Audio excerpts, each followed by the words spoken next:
Good afternoon everyone, especially to Sir Inan Bob Bukia. My name is Alcide Churmulan and this is my video report for anatomy and physiology, and my topic is all about cell biology.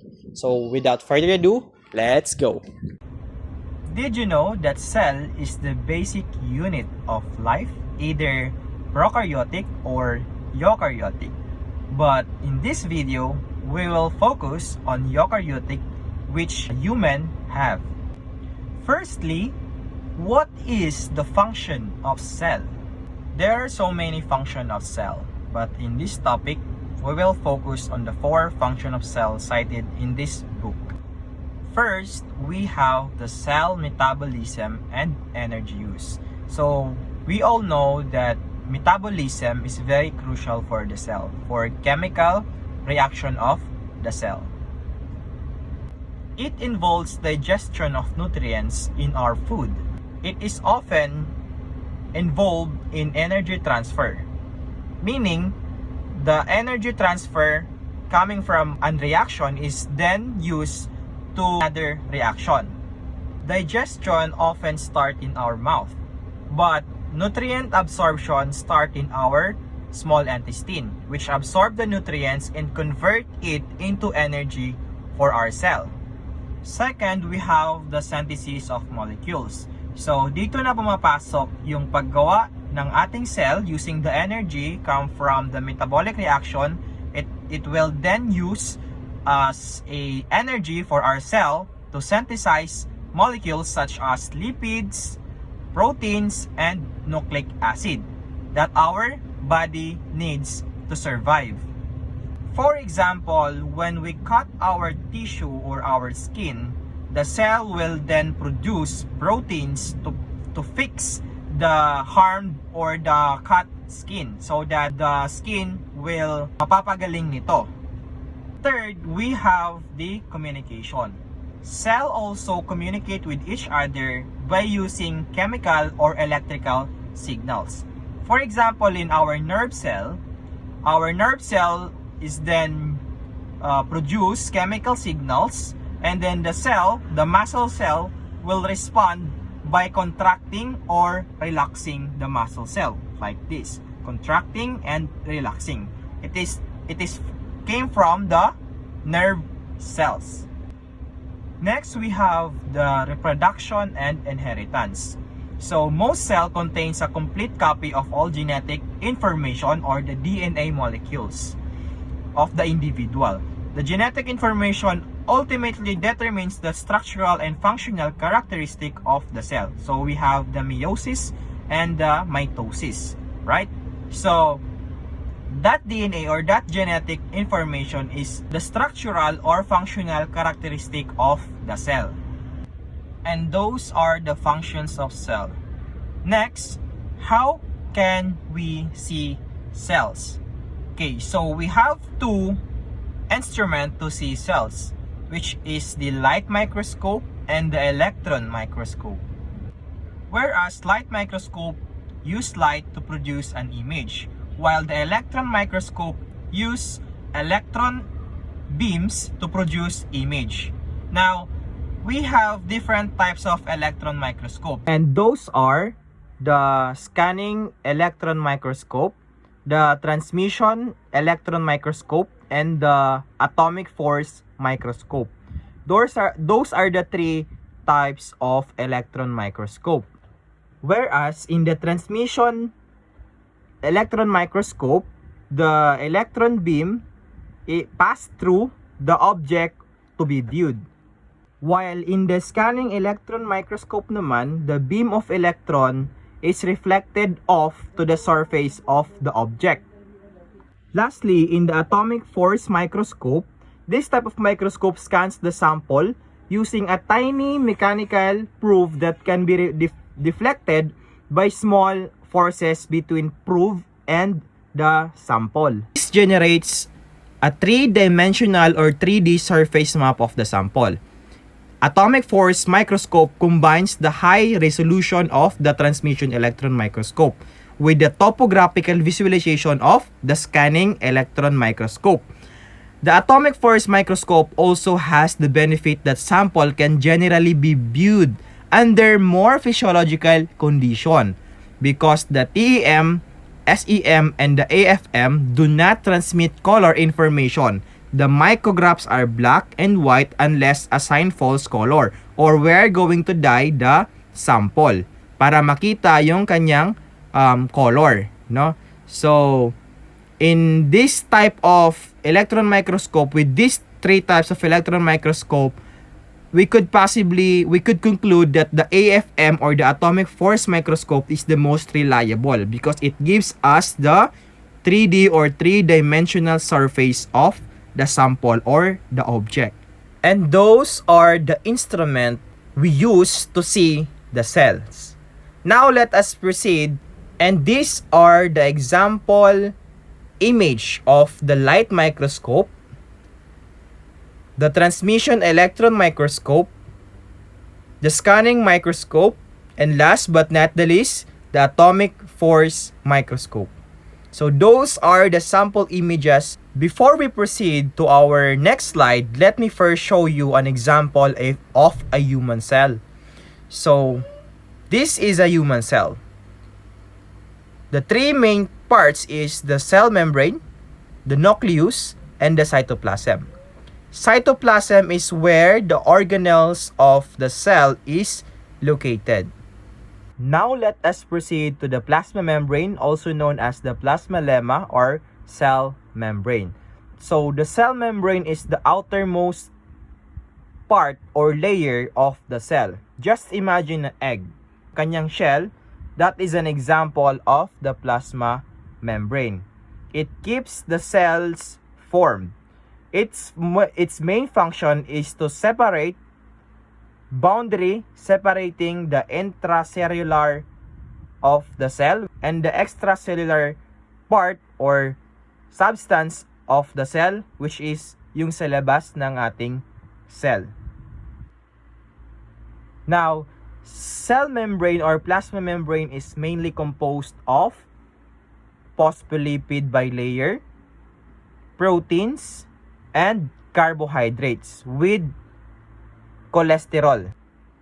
Okay, so let me show you first a 3D structure of a plasma membrane. As you can see in the illustration, we have there the phospholipid bilayer. Tinawag siyang phospholipid bilayer because it is composed of two layers, which is the phosphate head and the lipid tail. The phosphate head is also called as hydrophilic or water-loving. And the lipid part is also called as an hydrophobic or water-fearing naman. As you can see also on the illustration, we have there, as you can see, we have the protein, which is we have two types of protein there. The peripheral proteins and the integral protein. The peripheral protein is those proteins na nasa labas or nakapatong sa phosphate part ng ating phospholipid bilayer. And then the integral protein naman is yung kumokonekta between the outside of the cell and the inside of the cell. So nasa between siya ng phospholipid bilayer. As you can see also there, that yellow part, it is an cholesterol. Hindi siya yung cholesterol na masama sa ating katawan. This is an example of good cholesterol. As you can see there sa ating illustration, meron din tayong carbohydrates, yang nasa taas ng phosphate bilayer. Kapag ang carbohydrate is dumikit sa ating lipid, matatawag siyang glycolipids. Pag naman dumikit yung carbohydrates doon sa protein, matatawag ng glycoprotein. It is just simply the concept of adding sugar. So when we add carbohydrates to the lipids, it's just like we are adding sugar to the lipids, and it is already called, and it will become glycolipid or glycoprotein kapag dumikit siya sa protein. So the main function of the glycoprotein and glycolipid is to One, it stabilize the structure of our plasma membrane. And second, it can also use as a communication tool for the immune system.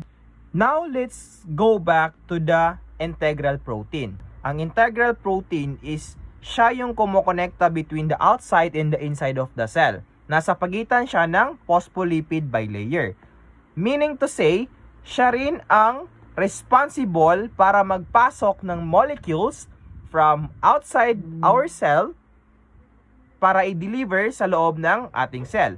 So, tandaan natin that ang plasma membrane is a semi-permeable membrane. Meaning, it lets things through the cell and it lets things to not go inside the cell. So, semi-permeable siya. So, in plasma membrane, meron tayong tinatawag na fluid mosaic model. Sinasabi dito that ang plasma membrane daw is flexible and a dynamic structure that makes the plasma membrane selective membrane. It is proposed by Singer and Nicholson on 1972. Furthermore, in plasma membrane, meron tayong tinatawag na osmosis.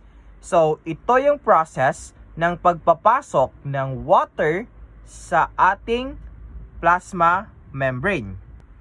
Now, let us proceed to the cytoplasm. So, the cytoplasm is the gap between the cell membrane and the nucleus. It is where the organelles of the cell is located. It is inside the cell membrane, but it is outside the nucleus. So, this is the cytoplasm. Okay, so ano nga ba ang meron sa cytoplasm? Sa cytoplasm, first, meron tayong cytosol. Ito yung fluid na meron sa ating cytoplasm na bumubuo sa ating cell, kung saan located ang ating organelles. Aside from cytosol, which is the fluid in the cytoplasm, we also have the cytoskeleton. From the word itself, cyto means cell, and skeleton, which means it supports the organs, or in this case, in our case, in the cell, organelles. Now, in cytoskeleton, we have the filaments and the microtubules. Microtubules is a thin, long fibers that keeps the organelle intact in place. Now, let us proceed to the nucleus. Okay, so nucleus is the main part of our cell.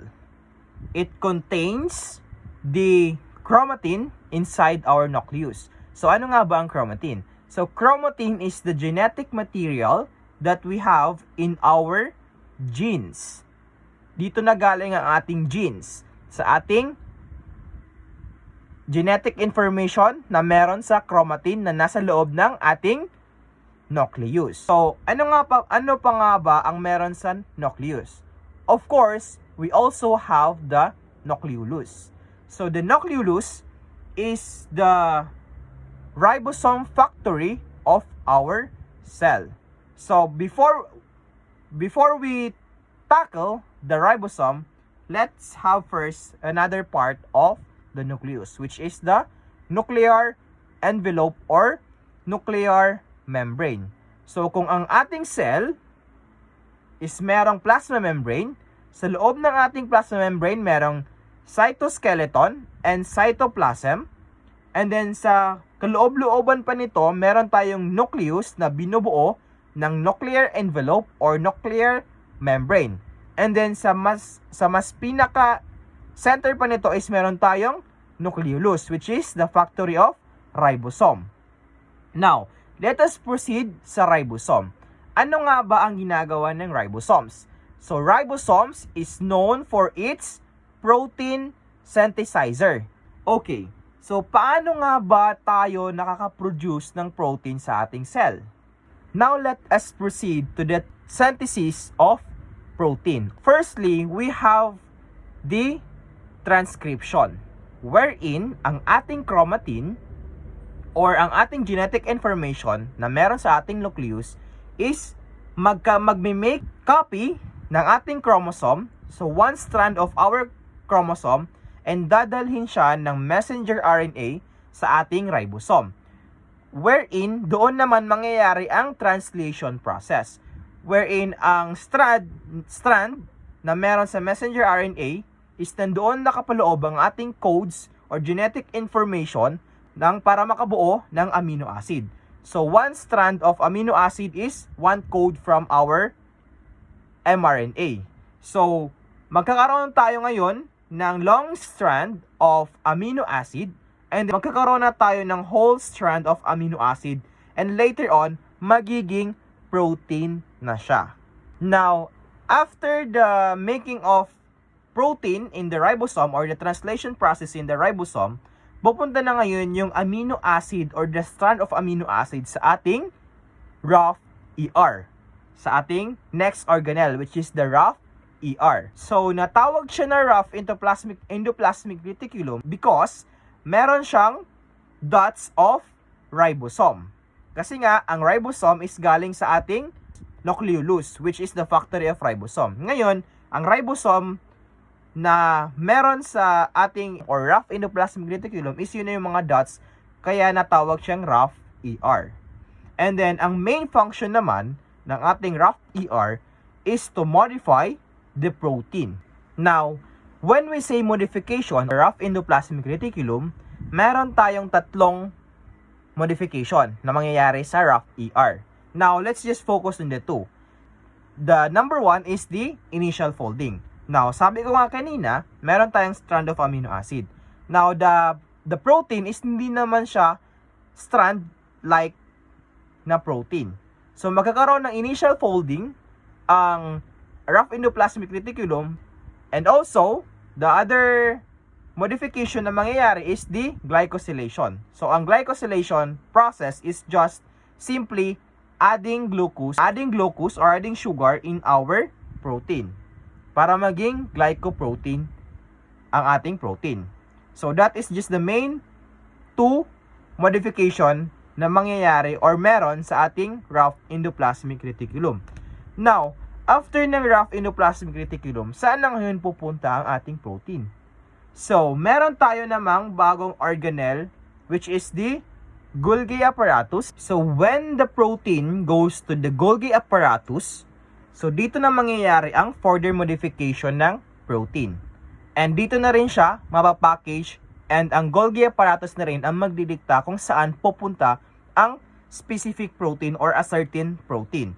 Pwedeng pupunta siya sa plasma membrane, or pwede rin pupunta siya outside of the cell, and it will serve as enzyme. Again, enzyme is also composed of protein, right?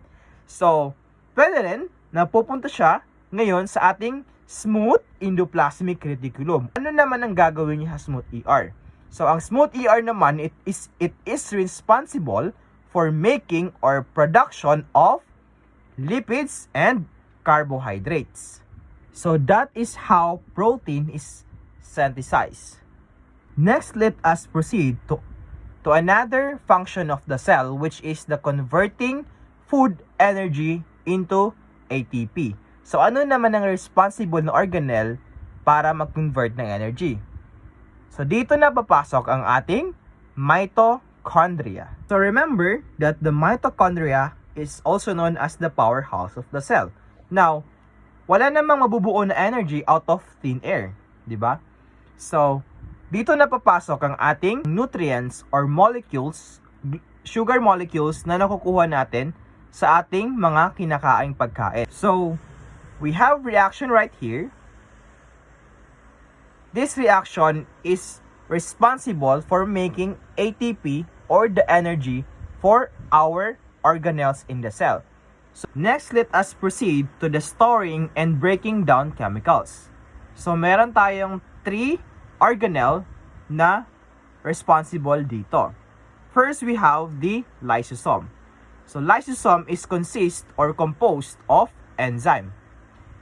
The main function of lysosome is to break down chemicals or things in our cell. Like for example, pathogens that can be harmful for our cell. Or, it can break down organelles na hindi na kailangan ng ating cell, like damaged organelles. Or meron tayong tinatawag na apoptosis, wherein ang lysosome pinapatay or nagsi-self-destruct ng cell na hindi na natin nagagamit, or posibleng depekto na cell, or mamamatay na, wala nang function na cell. So, lysosome is responsible for breaking it down. Next, we have the peroxisome. Now, the peroxisome, natulad din siya ng lysosome. The only difference is that peroxisome, nagsisilbi siyang neutralizer ng ating cell. Next, we have the vacuole. So, the main function of vacuole is just simply the storing or storage of our cell. Now, let us proceed to reproduction. So, meron tayong dalawang reproduction ng ating cell, which is the meiosis and the mitosis. Now, ang responsible na organelle para sa reproduction ng cell, meron tayong of course, related din dito ang ating cell membrane, which is the membrane of our cell, and the centrosome na nabanggit natin kanina.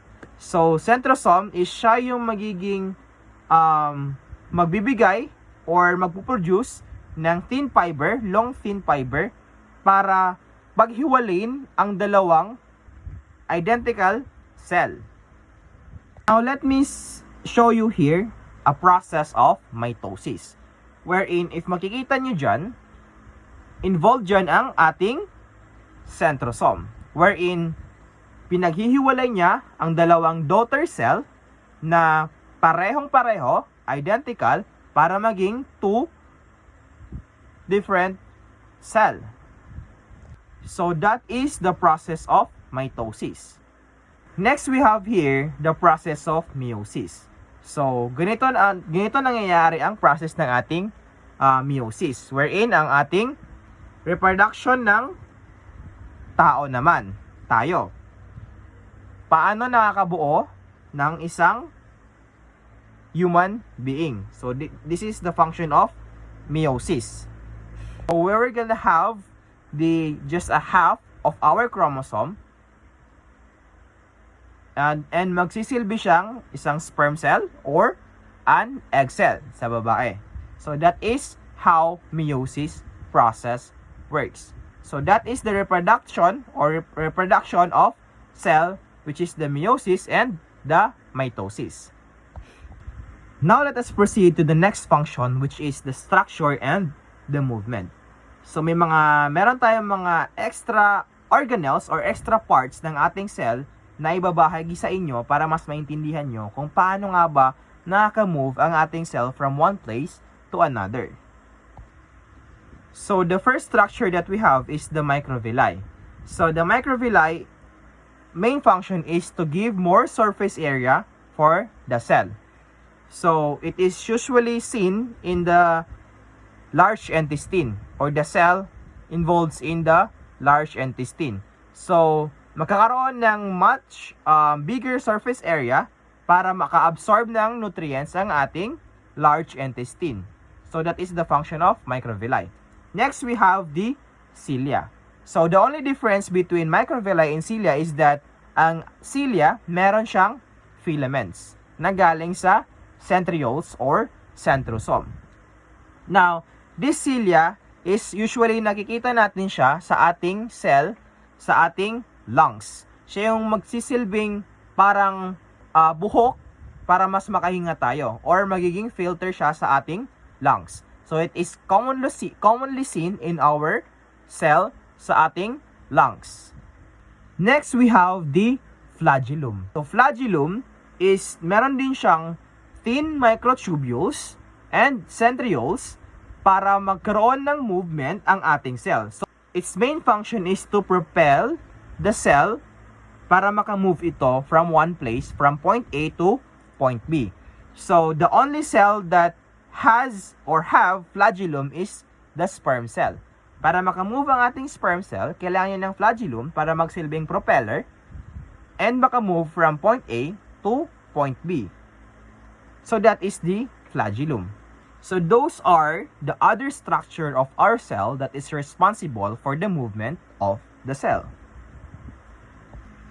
Now let us proceed sa cellular aspect of aging.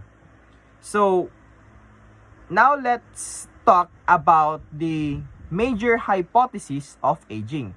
So alam naman natin ng aging is just like magkakaroon tayo ng wrinkled skin, white hair, and most often unclear vision. So of course, related din dito ang ating cells. So first hypothesis is the cellular clock. So this hypothesis suggests that the division of the cell is not forever. Kumbaga, kapag ang cell is nag-divide and nag-divide and nag-divide and nag-divide, is meron din siyang hangganan. It will not divide forever. So it will certainly or eventually cause death to the cell. So walang forever sa cell division. Second, we have the death genes. So this hypothesis suggests that meron ngang death genes that will eventually or gradually deteriorate the cell and eventually die. So that's the death genes suggest. Third, we have the free radicals. This suggests that DNA is also susceptible to direct damage, resulting to mutation and eventually death of the cell. So that is free radical suggest. And fifth and last but not the least is the mitochondrial damage. This hypothesis suggests that the mitochondrial DNA damage is then result to loss of proteins, which is crucial for the mitochondria to function. Now, if the mitochondria is not functioning, of course, the cell will eventually die. And those are the major hypotheses of aging, or kung paano tayo tumatanda as a human in relation to our cells. That will be all, and thank you for listening, and I hope that you learned something from this video presentation. I would like also to emphasize that this video presentation is the summarized form of the topic from the book.